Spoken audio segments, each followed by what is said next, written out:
one man, one van, and two cats. Pure awesomeness. I also travel with my two partners who each have their own cat. We're full-time nomads who travel all over the country. Check out my adventures with my crew of felines and humans as we live rent-free, explore, and generally just have a great time. You're invited. I hope you come along because you're guaranteed to enjoy the ride. So sit back, hang tight, and don't forget to buckle up.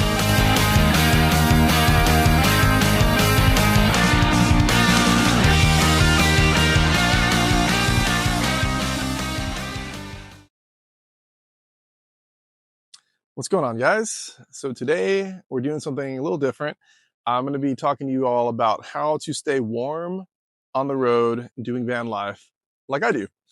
So my van, Sojourner, who you can see in the background here, very attractive old girl, I say that affectionately, she's an old girl. She is not insulated. So I try to stay out of the extreme cold. We're talking like Arctic weather, we're talking like 20 degrees in the teens, stuff like that. I've experienced it before a little bit with Soji and it's freezing and I don't like it. I'm just honestly not a fan of having to go through and insulate the entire van. That sounds like not fun to me. So I'm going to be showing you guys all my methods of staying warm, almost all of them, and with some show and tell action here. So the first thing I wanted to explain is when you're living in a vehicle, as you can guess, it can get really cold at night. Houses are, really insulated. A vehicle, I mean, even if it is insulated, it's not going to be as nice as like an actual structure or like a building. So what if yours is not insulated? Then you got to get really creative. So I highly recommend the first thing would be a sleeping bag. I'm not going to show one here just because I got rid of mine. If you've been following my channel, you know I have a hammock now, and it doesn't seem really like a hammock and a sleeping bag really go together, so I got rid of it. But everyone knows what a sleeping bag is. I don't need to show a picture. Maybe I'll still throw one up on the screen anyway. Sleeping bags can be expensive, but what I do is go to a Goodwill outlet and look for them there. You can find a whole bunch. At any given moment, I'll see at least 2 or 3 every time I go. What I did in the past too was I had 2 from a long time ago that were kind of thinner and not very warm. So I just honestly, I doubled them up and I just, would be in one inside of the other and like a little cocoon, and it was absolutely fine. So highly recommend sleeping bags, of course, unless you have a hammock like mine, in which case actually I have some advice for you on that. But moving right along to maybe the second most obvious thing is layers. So I pulled out some of my thermals for y'all to see. I think everybody knows what long johns are, thermal wear is. So these are some of the pants, and then these, or here's a shirt. These work really well to keep you warm. You will just find that you're actually kind of hot in them. You're like, oh my God. So I recommend if it's really cold, even if your vehicle is insulated, maybe you don't need these many layers. But if it's not insulated, absolutely, definitely these plus like your underwear or whatever, maybe like an extra t-shirt, a hoodie, sweats, socks, etc. Now combine that with being cocooned inside of a sleeping bag, and then you'll be like really warm and toasty. You could even like pull it over your head and be like totally enclosed in there, So before I go any further, I also want to point out that keeping your windows cracked is really important. As you breathe, you probably know, you breathe out moisture. So being inside of such a small space like a vehicle for a long time, eventually that moisture really starts to build up. And that's why you'll see people, I don't know if you've ever seen this, somebody in their car for a long time or sleeping in their car with all the windows shut, the windshield will be completely fogged up and hard to see through. And that's all the moisture. So humidity, as y'all probably know, can make you feel even more cold or more hot. It depends on the extreme. But what I recommend is always leave the windows cracked. So you can probably actually see right here, Soji, they're always cracked open like an inch, the front, driver, and passenger. Anyhow, back to the stuff I do. So thermals if it's really cold, layers, okay, of course. Sleeping bag if you're so inclined. You don't need a sleeping bag. You could do like layers, maybe a few blankets and sheets. Sleeping bag is just more convenient and easy. So moving on to something else that y'all might have thought of already in terms of common sense would be fire. So candles. So I pulled out one of mine. I actually have 3 right now that are about this size. These work really well. Some tips to know are this is all common sense, but don't leave it unattended. Don't start a fire in your van that you do not intend to have. So always monitor them. And if you have pets, definitely make sure, they're not going to knock them over when you're not looking. So always have to keep an eye. It's not a bad idea to put them on like a plate or something. Like I actually have like a metal plate, about that big, and the candles can go in the middle. These are a little taller. I'm not sure if the plate would really help, but if they fall over, you would like the fire to be trapped inside that plate and not on the carpet. Of course, keep it away from anything that's hanging or loose, like a fabric or something like that. So I'd recommend at least like 3. For a van my size that's not insulated, I need at least 3 to feel anything. Otherwise, it just feels like nothing. You just feel like there's a light on, basically, and it looks cool. So I say 3 or 4. So there's a train going by, which I did not realize at this park. There's a giant train track right there. So hopefully it's not going to be too obnoxious on the video. Anyway, so candles are very straightforward. Just make sure, don't set your house on fire, right? Don't set your vehicle on fire. Moving on. Oh, scented ones are nice too. I prefer them to be scented. Just add something to it, Okay, moving on. I'm going to go with a heated blanket, okay? So you guys are probably familiar with these, and they're kind of cool. I got the one that goes with a cigarette lighter. And it's, I think it takes like maybe 45 watts or something. I'm trying to remember. I haven't used it in a minute. It gets pretty warm. I like it. It opens up to like a full-size blanket. And it does kind of suck the power out of your, Jackery or your Bluetti or your, etc. Which on a side note, I recommend. Don't try to use your car battery. This will completely drain your battery. But yeah, this is nice to have just in case you want, some variety. So this one's probably my favorite, okay? So we got an old-fashioned lantern here, very frontiersman, out on the range, on the home front, right?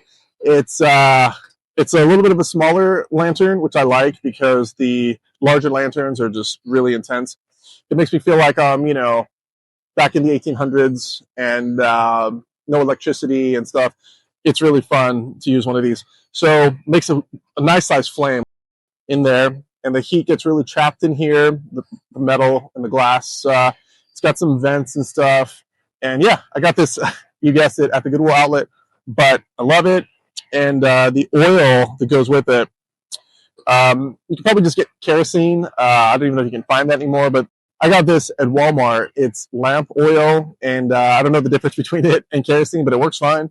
And it's lasted me a long time. This is the only one I have actually bought. It's been like a year of using it off and on, and there's still like a third of it in here. It's probably like $10. So yeah, it's worth it. So yeah, that's probably my favorite. Sometimes I'll use the candles and the lantern.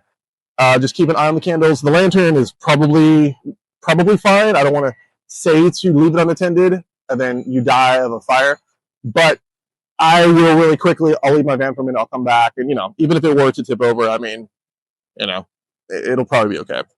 But anyway, so the train's gone. So moving on, before I go to the grand finale, I call the big guns of all these, wanted to show y'all. So if you decide to go the hammock route, okay, which I did, this is just one of those interlocking mats. Okay, it's like a thicker foam kind of material. I don't know how much they run new. I've never actually tried to look into it, but I found this at, I'll put it on the screen. Yes, I found it there, and it was essentially free. It's so cheap. And so what happened was I started sleeping in a hammock, and I realized that I was freezing because all my heat would escape underneath me. The hammock's just very thin. So I looked up, what do you need to stop that? And, for people that are really outdoorsy, they hunt and they're just always out there and in the field, they'll get like I think it's called a sleeping pad. And I've come to realize those are really expensive. I looked on Amazon, they were like $70 or $80. So again, I found this and I was like, that will work perfectly. And I cut off all the teeth here. And it had the little, like a puzzle piece, had all the little teeth. I cut them off just so it's more streamlined. I put it in the hammock, just, like that. And yeah, it traps in my heat on my upper body, and it's really nice.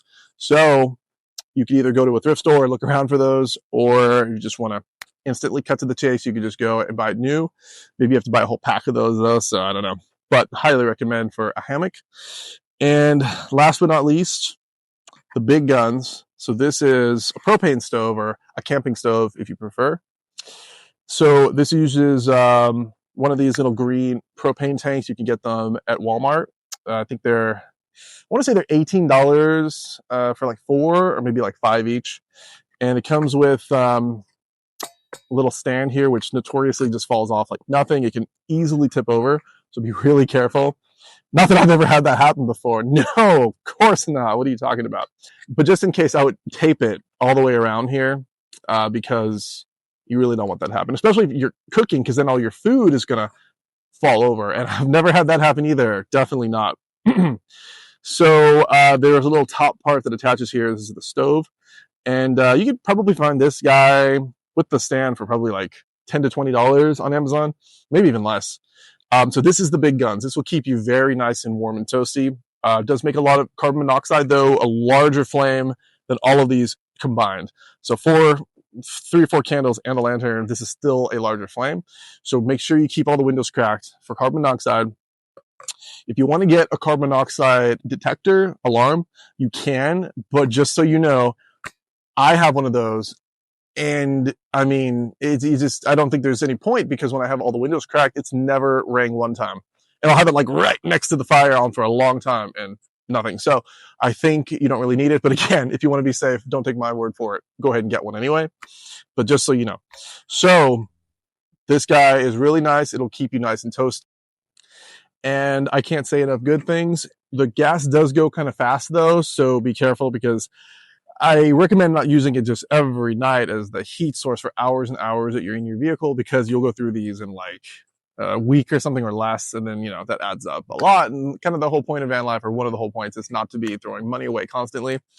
So yeah, one other thing I would say is they sell these, I believe they're called buddy heaters.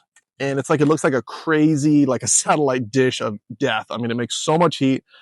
It'll like disintegrate anything within like 3 feet away from you or something. They actually say to keep a distance from it, because it'll set you and everything else on fire. So those are really intense. I've never used one before, but I mean, my van is already just kind of close quarters and tight, so I don't even think I could have it in there. I wouldn't. That'd be a suicide.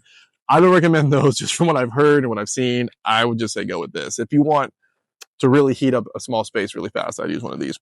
So those are the primary things I use. Just some honorable mentions. I have a tiny space heater. It's like this big. I decided not to pull it out because it's just sort of a pain. Everyone knows what a heater looks like. A tiny little space heater. I think they sell them at Walmart, maybe for $20 or something, maybe more. I haven't used that one much, because any kind of a heater, electrical heater, is going to take a lot of electricity. And I have actually a little tiny blow dryer. It's like a 800, 900 watt, 700 watt. It's like a really low wattage one that I found on Amazon, of course. And I've used that before too. Not tremendously effective, but it's nice to have. So those are some other ideas you could have. But wanted to show you all the main stuff I use. I hope any of that was informative or helpful. It's starting to cool down. Obviously, it's already in fall, so at night, especially in our vehicles, it does get pretty cold. We're down to in upstate New York here, getting down to like the 40s and stuff. So it's like 44 the other night. It was really cold. So that's about as cold as I can take. Any colder than that, and I'm like, I want to move somewhere warmer. But yeah, that about wraps it up. I hope y'all enjoyed everything I had to say. Enjoyed the video. And be sure to like and subscribe and comment, obligatory stuff. And before I forget, I will say some parting words are: do no harm, always do good, and never stop thinking for yourself. Until next time, I'll see you on the next video. Bye.